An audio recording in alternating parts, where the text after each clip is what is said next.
Hey, good afternoon, everybody, and just congratulations for tearing yourself away from that wonderful view and surrounds and lunch and conviviality. Could I just thank the organisers of the conference for inviting me, and the hospitality, and congratulations on managing such a huge event, which brought people from all around the world. And just before starting, we'd also like, as a number of speakers, pay my respects to the traditional owners of this land, and the elders past and present. So I'm going to be talking about Australians and diversity. And just a quick overview. I'll be talking first briefly about population growth in Australia. Even some people in Australia aren't very sure about what's going on, and certainly people from overseas. A little bit on the Asylum Foundation surveys, what are they? Australian attitudes to diversity, immigration and asylum. There's a very large survey, so I'm just selecting a few of the issues from this. Experience of discrimination, and then in the last part, put all that together with regard to variables of birthplace and faith. I just want to make one general point, which I think we understand, but it doesn't hurt to tease it out. That if we want to understand people of faith, we need to understand diversity as well as unity. We need to understand differences across faith groups or between faith groups. But even within the one faith group, there are very significant differences. So it's a very complex terrain, as you all know. And in part, what shapes attitudes in a sociological sense, it's not simply faith, because various faith groups draw people of different backgrounds unevenly, if that makes sense. So you won't find a cross-section of the population, say within the Anglican movement in Australia, within the Roman Catholic and the Pentecostals. You're dealing with different demographics. And so it's partly to do with faith, but it's also to do with what that faith represents in a particular society. And what we've tried to understand in the Asylum Foundation surveys, in particular, is how societies function, how people are distributed in their attitudes across the population, and what determines those attitudes. And the point that I'm making is that faith is both a determinant, but it's also an attractor of certain people with certain backgrounds. So it's a complex amalgam. And in a way, we try to understand Australian attitudes to diversity. We also start to understand attitudes within specific faith groups, as I'll illustrate. Right, very quickly with regard to Australian population growth, Australia continues to undergo very rapid population growth. The current rate is 1.7, 1.8. Now, historically, the figure for Australia is about 1.4, certainly over the last half century. So we're in a relatively high period of population growth and have been in that situation now for probably more than 10 years. And you can see Australia compared to other countries. And Australia's also very diverse. In terms of advanced Western economies, Australia's probably the second most diverse in terms of its population background amongst the developed nations. Israel would be number one and Australia's probably number two, with 27% of the population born overseas and 45% having one or both parents born overseas. Now, this population growth is really accelerated in the years up to the global financial crisis. It then slumped, but has recovered to that level. So got up to 2.1, 2.2% growth, which is very high. And currently it's, as I said, about 1.7. Now, the Asylum Foundation surveys, in terms of Australian surveying of attitudes, particularly to cultural diversity and immigration, are probably unprecedented. In fact, they are unprecedented. The fact that we've had these surveys year after year. It's not a longitudinal survey. It's a survey that measures trend. It doesn't go back to the same people every year. But, we've now got a database of about 24,000 people, which I can interrogate. And also what characterises this survey is that it's not the same thing every year. We actually have a core number of questions, about 18 questions, but then we introduce new questions and we look at localities as well as the national level. In addition to that, we conduct experimental surveys. So our mission is to understand opinion. Now, there's different methods of surveying. For example, is it a survey that's administered by someone face-to-face, by telephone, or is it anonymous in the sense that you complete it online, or it's a mail order survey? Now, the mode of surveying actually has a major impact on the result that you get for a number of surveys. And so you have to really take that into account. And particularly in this space, which is quite a sensitive issue. Like if you ask, what do you think about Muslim Australians? You are going to get quite a different response if you have that administered by someone face-to-face or over the telephone, or if it's administered in the privacy of your own computer, if I can put it that way. So what we're really trying to do is to understand opinion in a robust and critical way.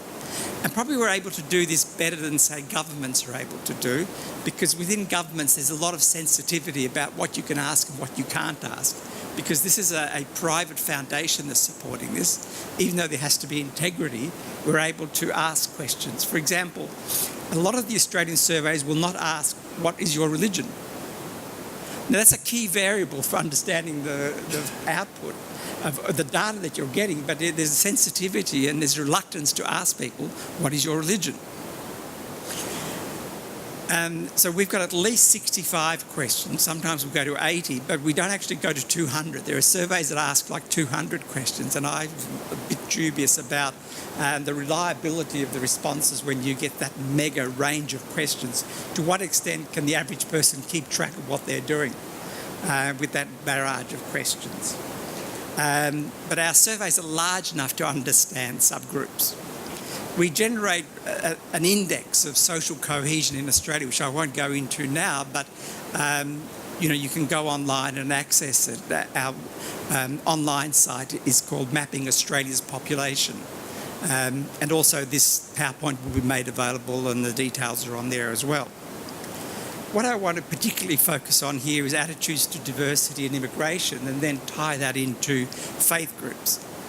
So one of the characteristics of Australia is that there's a high level of acceptance of diversity, however you ask the questions, by whatever mode you get, whether it's anonymous, interviewer, administered, there's a high agreement that diversity is a good thing. So, for example, the question, accepting immigrants from many different countries makes Australia stronger, you get nearly 7 out of 10 people will agree with that statement. If we just look at third-generation Australians, so this is more traditional Australians, about half the adult population, a third, fourth, fifth generation, and we give them a battery of statements, people get on well together. The negative is 15%. Diversity is good for Australia. Negative is 10%.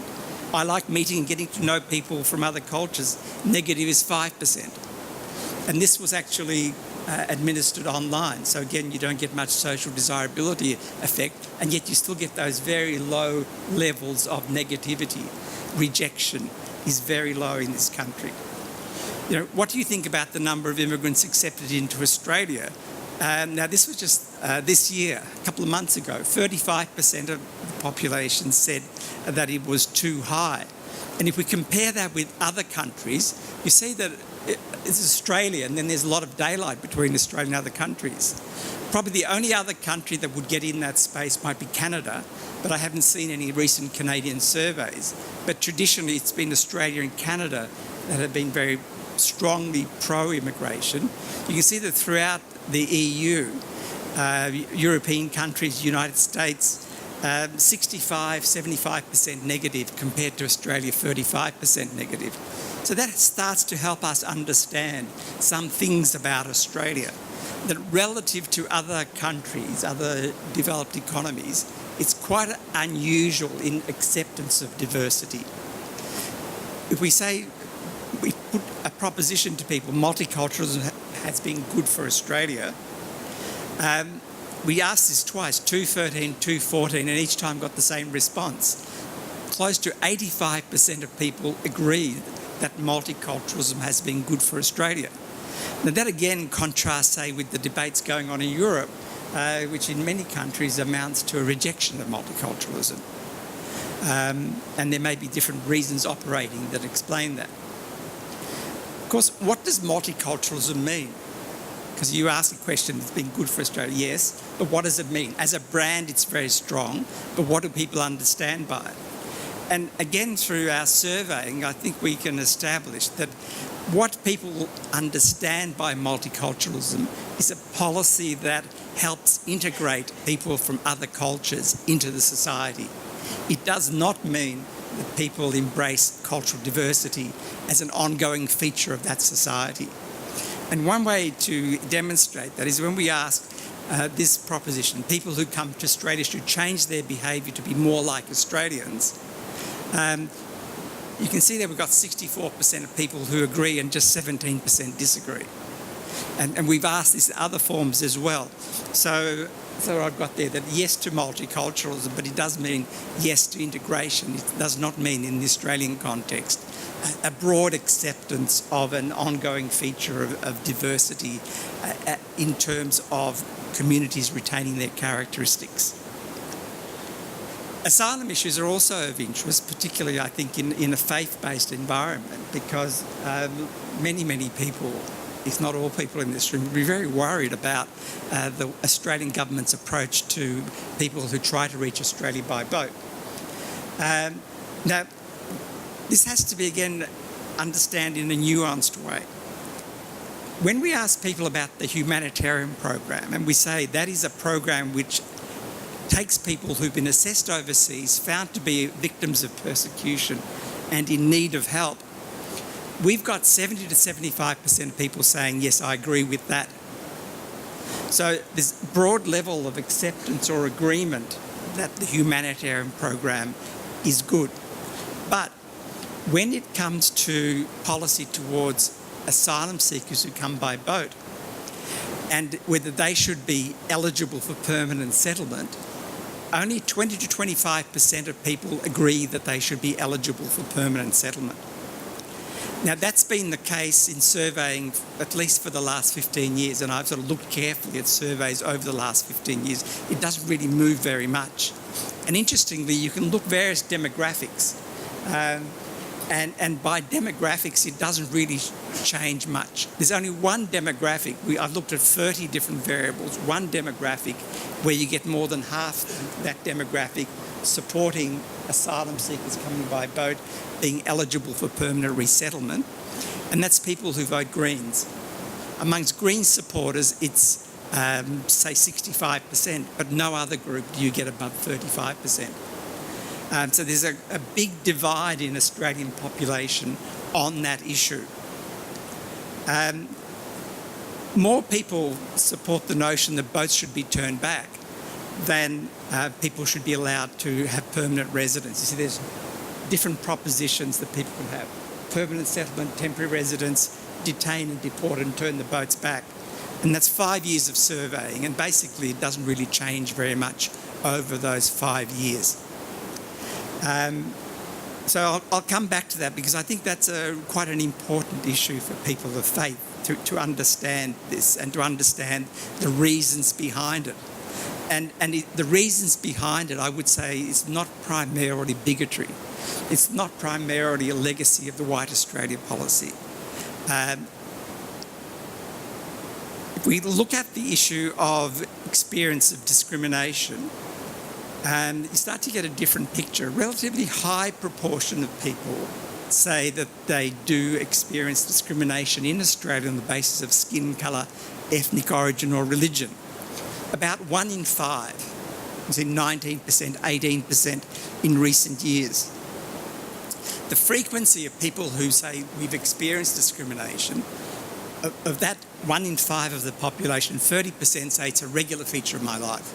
I experience discrimination on the basis of my skin colour, ethnicity or religion at least once a month. And that 30% translates to 5% of the adult population who regularly experiencing discrimination, and it's much higher in some birthplace groups, as I'll illustrate. All right, so that's been the big picture. Now I'm moving to birthplace and faith groups.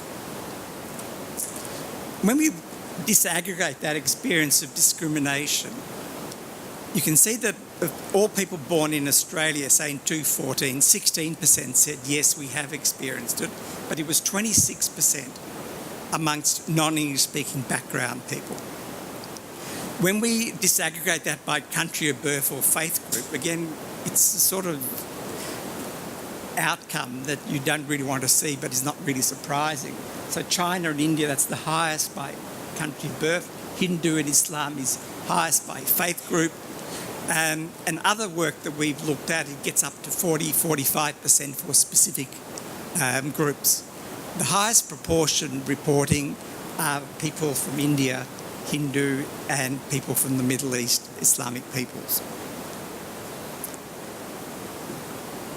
There's a divergence of opinion in Australia about maintenance of customs.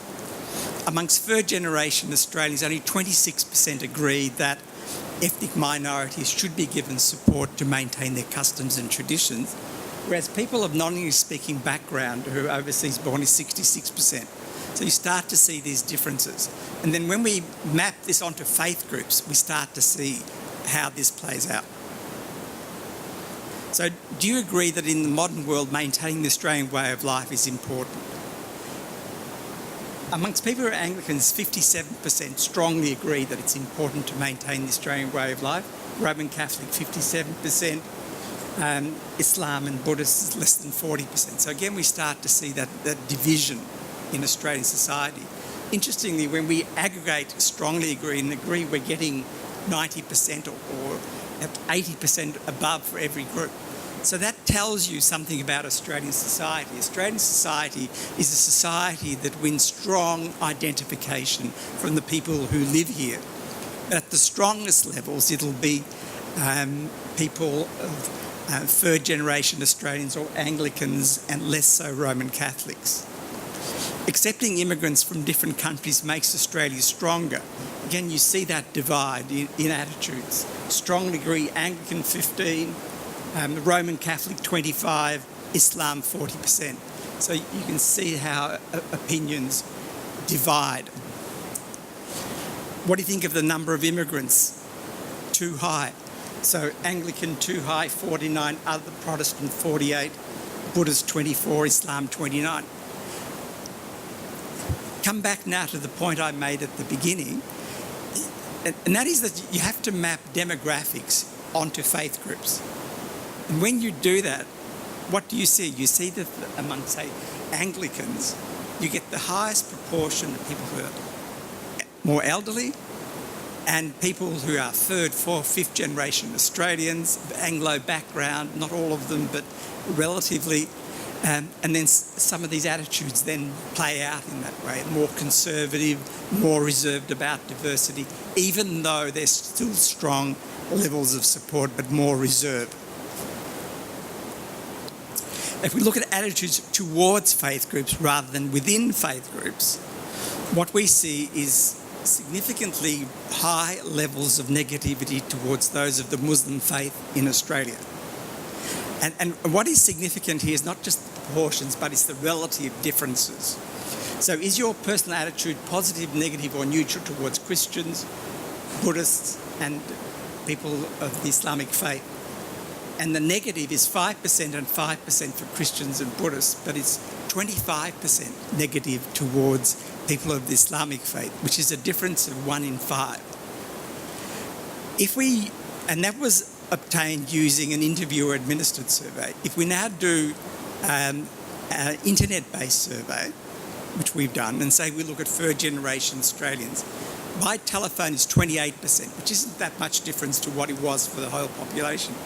But when we now do that by internet-based, it's gone up to 44%. So it does really highlight the need that you have to be very careful when you interpret survey results. It's not a game for amateurs. And some of the differences are how do you differentiate between strongly agree and agree? Do you just add them together, or what do you do with that? And similarly, what about the mode of surveying? What impact does that have? Now, I'd say that a couple of points now have sort of come out of this. So let me then summarise. First of all, we have to understand that there's significant differences across faith groups. It's wrong to assume commonality. And I explain that in part by the demographics of the faith groups, or what the faith groups represent. What they represent is a factor in drawing people to that faith group or keeping people within that faith group. And we have to understand that. We have to understand that there's significant diversities. In Australia, in general terms, there's a wide acceptance of diversity and immigration, but it's less strong among some faith groups than others. Positive, but less strong.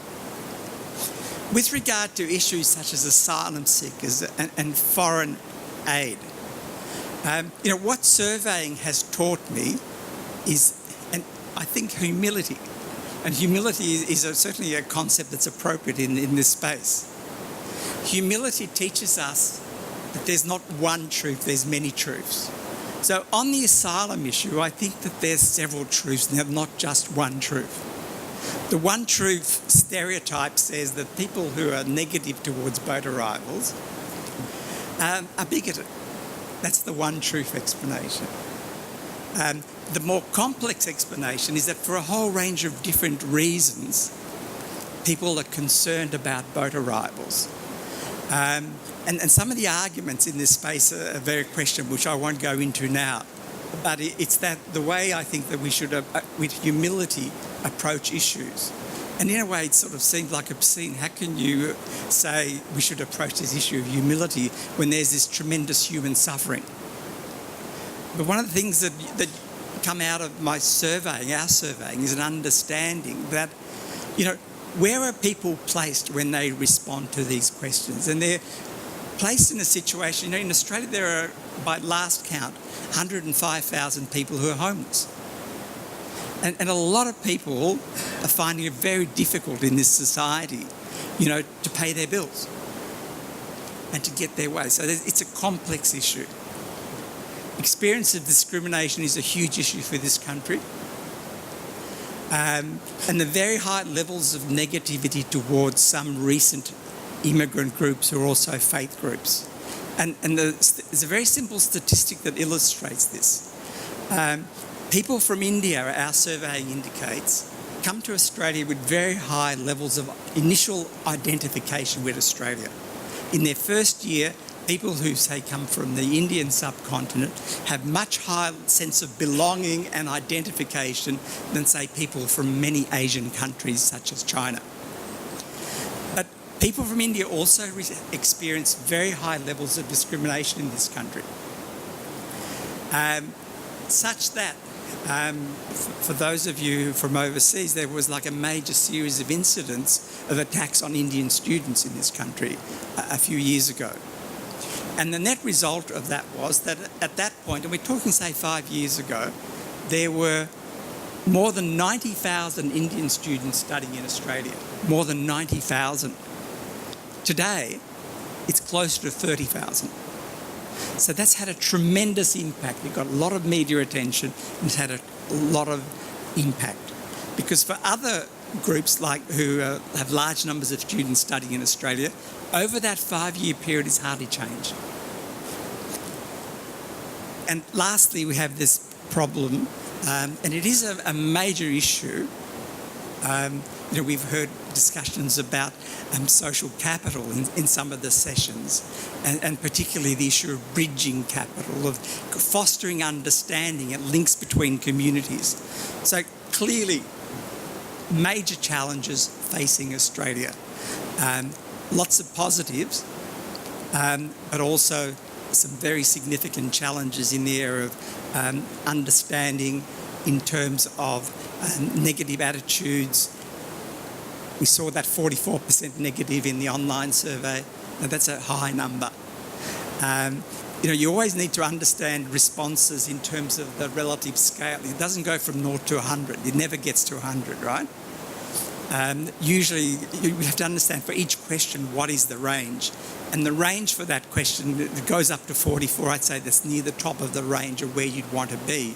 And to also understand that you've got like 10 to 15% who say they're very negative. It's an overdetermined problem. All right, so for further information, Mapping Australia's population website. And thank you again for the invitation to speak.